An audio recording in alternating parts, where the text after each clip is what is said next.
India is a place of diverse and rich culture. It is the second largest English-speaking country, largest population of vegetarians, and is a place with 31 other UNESCO World Heritage Sites. For reference, the US has 23. Additionally, all major world religions are represented. Every region has its own version of the Ladoo. The north has the Motichur Ladoo and the south has the coconut Ladoo. It is believed that a physician created ladoos and inserted small dosages of medicine into them to make the drug easier to consume. Family values are fundamental and highly valued. Families are patriarchal.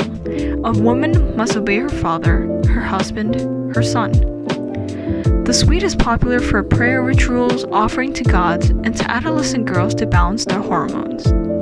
The seeds that are sometimes incorporated are known to have several benefits and effective in alleviating painful menstrual cramps. As one of the world's oldest caste systems, which divides people into four main groups: Brahmins, the instructors and intellectuals; Kshatriyas, the warriors and rulers; Vaishyas, the traders; and Sudras, the menial workers. A person's caste is set by birth. If you enjoyed this dish, say Svadisht, which means delicious in Hindi.